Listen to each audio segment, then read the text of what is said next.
निकाय चुनाव पर आज सस्पेंस खत्म हो सकता है। हाईकोर्ट की लखनऊ बेंच में मामले पर सुनवाई होगी। आज दोपहर 12 बजे के बाद हाईकोर्ट में इस मामले पर सुनवाई हो सकती है। मंगलवार को कोर्ट ने निकाय चुनाव पर स्टे एक और दिन के लिए बढ़ा दिया था। आज निकाय पर फैसला अगर नहीं हुआ तो ये चुनाव अप्रैल तक चल सकते हैं।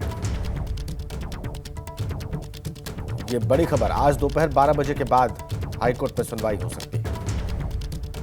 मंगलवार को यानी कि बीते कल कोर्ट ने एक और दिन के लिए स्टे बढ़ा दिया था और बहुत संभावना इस बात की जताई जा रही है कि कोर्ट कोई फैसला दे सकता है। लेकिन अगर स्टे खत्म करने का फैसला नहीं दिया गया कोर्ट की तरफ से, किसी और प्रकार का फैसला आया, तो संभावना इस बात की ज्यादा हो जाएगी कि अब ये चुनाव बोर्ड परीक्षाओं के बाद होगा। लखनऊ बेंच में सुनवाई चल रही है। पिटिशनर्स का कहना है कि जो आरक्षण तय करने के जो नियम सुप्रीम कोर्ट ने तय किए उनका पालन नहीं किया गया है और इसी पर हाईकोर्ट सुनवाई कर रहा है।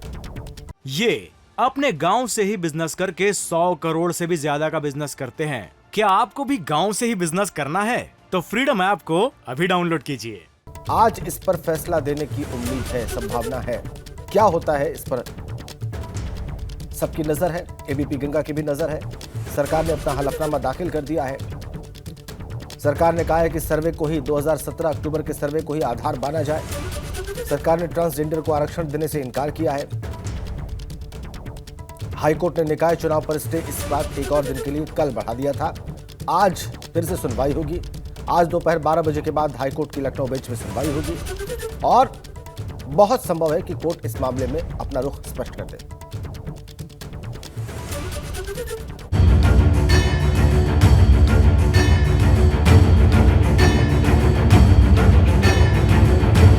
निकाय चुनाव की लड़ाई, कोर्ट में जारी है सुनवाई।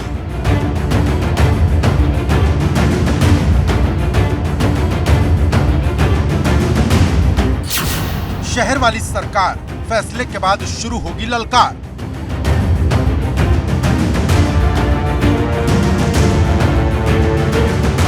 निकाय चुनाव की तारीख का इंतजार बढ़ता ही जा रहा है क्योंकि सबको उम्मीद थी कि निकाय चुनाव की अधिसूचना पर जो रोक हाईकोर्ट की लखनऊ बेंच ने लगाई है उस पर मंगलवार को कोई ना कोई फैसला जरूर आ जाएगा, लेकिन आया नहीं क्योंकि जो सुनवाई शुरू हुई वो तय वक्त तक पूरी नहीं हो पाई। अब बुधवार को फिर से सुनवाई होगी, लेकिन फैसला आएगा इस पर अभी भी सस्पेंस बना हुआ है।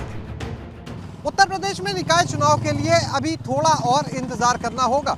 20 तारीख को इस मामले में हाईकोर्ट की लखनऊ बेंच में सुनवाई हुई, लेकिन एक बार फिर से कोर्ट ने अगली तारीख दे दी है। अब इस मामले की सुनवाई 21 दिसंबर को होगी। इसके साथ ही इस मामले में लगा हुआ स्टे भी एक दिन के लिए आगे बढ़ा दिया गया है। इस मामले में सरकारी वकील अपर महाधिवक्ता का कहना है कि उनकी तरफ से काउंटर एफिडेविट और रिजॉइंडर एफिडेविट दाखिल कर दिए गए हैं।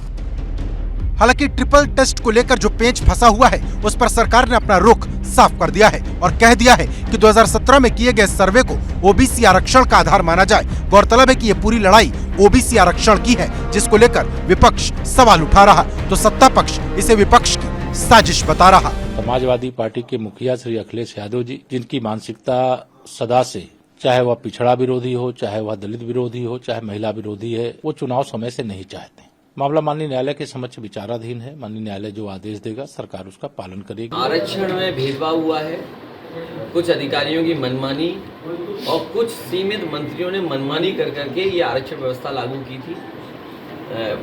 हर जिले में आप भेदभाव देखेंगे। पिछड़ों को जितना मिलना चाहिए तो उन्हें नहीं मिला।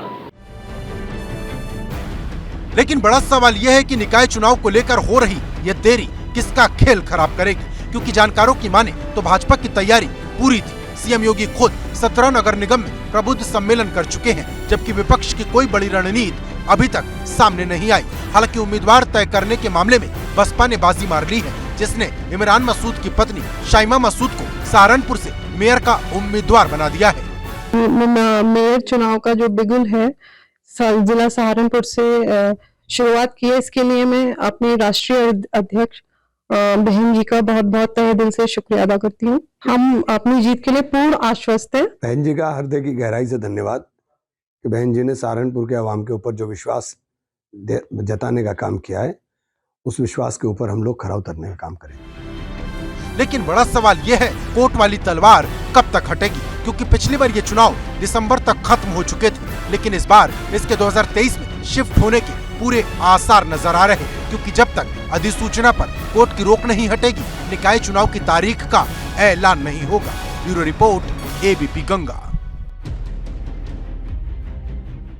ये अपने गांव से ही बिजनेस करके 100 करोड़ से भी ज्यादा का बिजनेस करते हैं। क्या आपको भी गांव से ही बिजनेस करना है? तो फ्रीडम ऐप को अभी डाउनलोड कीजिए।